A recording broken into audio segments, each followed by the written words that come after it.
عزیز دوستو، حضرت سیدنا لقمان اپنے بیٹے کو نصیحت کرتے ہیں اور قرآن مجید نے سورہ لقمان کے اندر آپ کی ان نصیحتوں کا ذکر فرمایا ہے۔ اللہ کریم نے ارشاد فرمایا کہ حضرت لقمان ان کی جو بات انہوں نے اپنے بیٹے کے ساتھ کی، فرمایا وَلَا تُصَعِّرْ خَدَّكَ لِلنَّاسِ، اے میرے بیٹے لوگوں کے ساتھ اپنے رخ کو نہ پھیرا کر، غرور کے ساتھ اپنے لب و لہجے کو پھیر نہ لیا کر لوگوں کی طرف سے، اور وَلَا تَمْشِي فِي الْأَرْضِ مَرَحًا، اور زمین پر اکڑ اکڑ کے نہ چلا کر۔ تکبر کے ساتھ اپنے لب و لہجے کو لوگوں سے پھیر نہ لیا کر، اور زمین پر اکڑ کے بھی نہ چلا کر۔ جناب لقمان اپنے بیٹے کو نصیحت فرما رہے ہیں اور اللہ نے اس کا ذکر قرآن مجید میں فرمایا ہے۔ اسلام ہماری تربیت کرتا ہے ہر موقع پر، اور ہمیں اسباق پڑھاتا ہے زندگی ساری گزارنے کے لیے۔ انسان کی بات کا دوسرے پر بڑا اثر ہوتا ہے، لیکن اس کی بات کے ساتھ ساتھ اس کے لہجے کا بھی بڑا اثر ہوتا ہے۔ کھانے کا بھی بڑا اثر ہے، لیکن کھانا آپ کس برتن میں رکھ کے دے رہے ہیں اس کا بھی بڑا اثر ہے۔ آپ نے کھانا کس طرح سجایا ہے، کس جگہ کسی کو بٹھایا ہے، اس کا بھی بہت زیادہ اثر ہے۔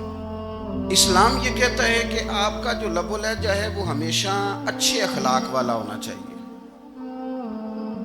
لہجے جو ہوتے ہیں نا، لہجے، لب و لہجہ، وہ بڑی تاثیر رکھتا ہے، بڑا اثر رکھتا ہے۔ چھوٹا سا بچہ ہوتا ہے، دودھ پیتا ہے، ابھی نونہال بچہ ہے چھوٹا سا، ابھی اسے پتہ نہیں ہے کہ کون سی بات کا کیا معنی ہے۔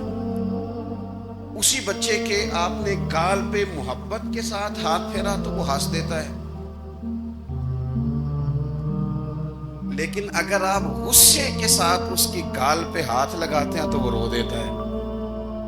آپ میری بات کو سمجھیں گے، ابھی اس کو لفظوں کے مفاہیم کا نہیں پتا، معانی سے ابھی وہ آگاہ نہیں ہے، معنی نہیں جانتا، پر آپ نے کس لہجے کے ساتھ اس سے پیار کیا یہ اسے پتا ہے۔ یہ جو لہجہ ہوتا ہے نا، لہجہ، اخلاق آپ کا، یہ بڑا اثر کرتا ہے۔ آپ نے گفتگو کی، لیکن اس گفتگو میں آپ کا انداز کیا تھا، لب و لہجہ کیا تھا۔ کچھ لوگ کہتے ہیں میں نے کوئی غلط بات کی ہے، بالکل ٹھیک بات کی ہے۔ بھئی آپ کی بات ٹھیک تھی، پر آپ کا انداز ٹھیک نہیں تھا۔ جہاں بات ٹھیک ہونا ضروری ہے نا، وہاں انداز ٹھیک ہونا بھی بڑا ہی ضروری ہے۔ آپ کے لہجے کا خوبصورت ہونا اور آپ کے لفظوں کا حسین ہونا بھی بڑا ہی ضروری ہے۔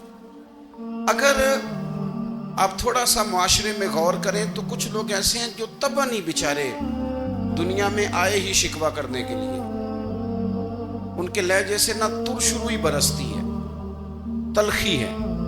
وہ جی میں فلاں آدمی کے پاس گیا تو اس نے میری بات نہیں سنی، فلاں شخص سے میری ملاقات ہوئی، میں نے وقت گزارا پر وہ بندہ ٹھیک نہیں نکلا، فلاں کے ساتھ میں آگے بڑھنا چاہ رہا تھا پر میرے معاملات چل نہیں سکے۔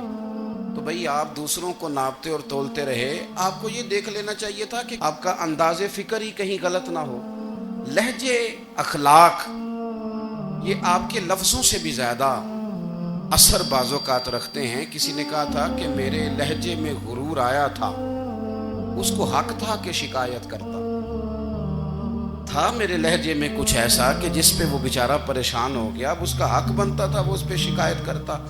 تو میرے عزیز، آپ بات کو یاد رکھیں گے کہ جو اخلاق ہے، آپ کا جو اخلاق ہے، جو آپ کا کردار ہے، وہ اپنی ایک خوبصورتی رکھتا ہے۔ اس لیے میرے نبی پاک صلی اللہ تعالی علیہ وآلہ وسلم نے فرمایا تم میں کامل مومن وہ ہے جس کا اخلاق زیادہ اچھا ہے۔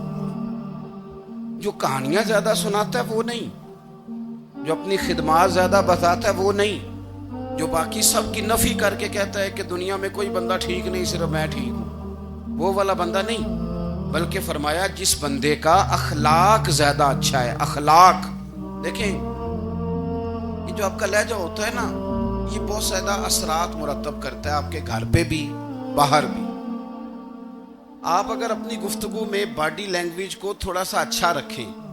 کچھ لوگ ایسے ہوتے ہیں جو بات بڑی صحیح کرتے ہیں پر کچھ زیادہ ہی باتیں کرتے ہیں, تو وہ زیادہ باتیں کرنے کی وجہ سے ان کی جو صحیح باتیں ہوتی ہیں ان کا بھی وزن خراب ہو جاتا ہے, کیونکہ وہ زیادہ باتیں کرتے ہیں, ہر وقت بولتے ہیں, ہر وقت بات کرتے ہیں. تو جب وہ ٹھیک بات بھی کر رہے ہوں تب بھی ان کی بات کا لوگ اثر قبول نہیں کرتے.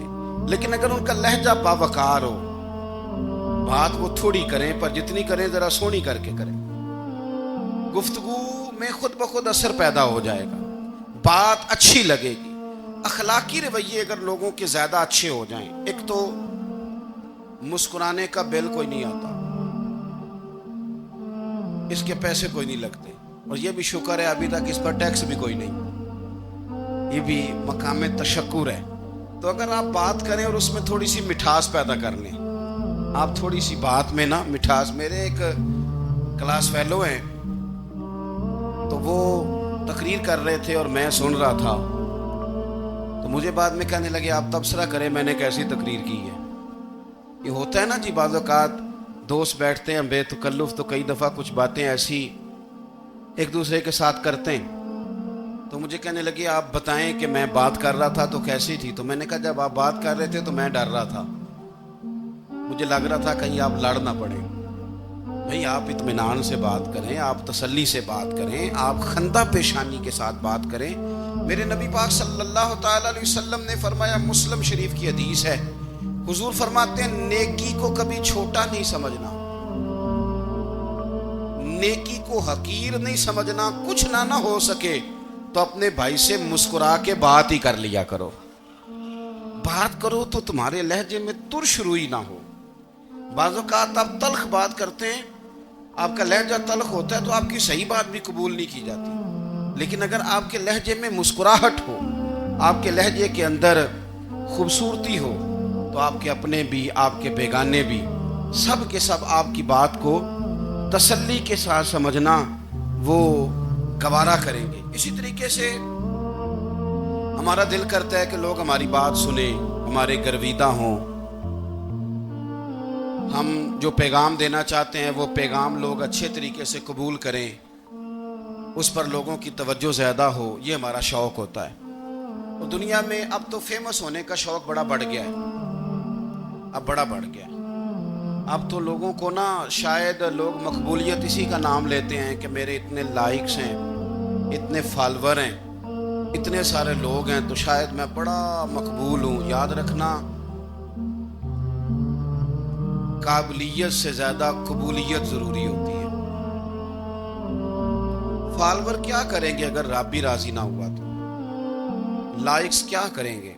اگر تو قبول ہو جائے تو پھر چلو کسی لائکس کا بھی فائدہ ہے, کسی فالور کا بھی. اور اگر قبول نہ ہو تو پھر کوئی فائدہ.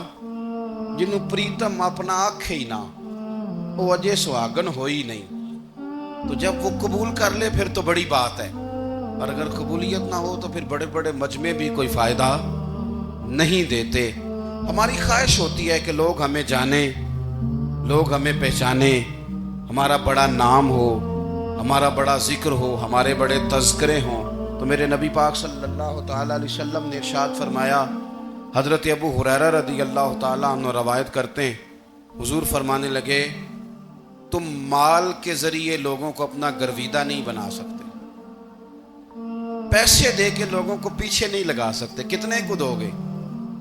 دیکھیں نا, پیسوں سے تو بندے کا لالچ شروع ہو جاتا ہے. ایک دفعہ دیں, پھر دوسری دفعہ دیں, پھر تیسری دفعہ دیں. روز دیں گے تو بندہ راضی ہوگا, اور اگر آپ نے 99 دفعہ دیا, ایک دفعہ نہیں دیا تو وہ ناراض ہو جاتا ہے. تو کتنا کو لالچ پورا کریں گے؟ تو حبیب پاک علیہ الصلوۃ والسلام فرمانے لگے تم پیسے دے کے لوگوں کو اپنا گرویدہ نہیں کر سکتے, ہاں خندہ پیشانی سے, حسن اخلاق سے ملو گے تو لوگ تمہارے گرویدہ ہو جائیں گے.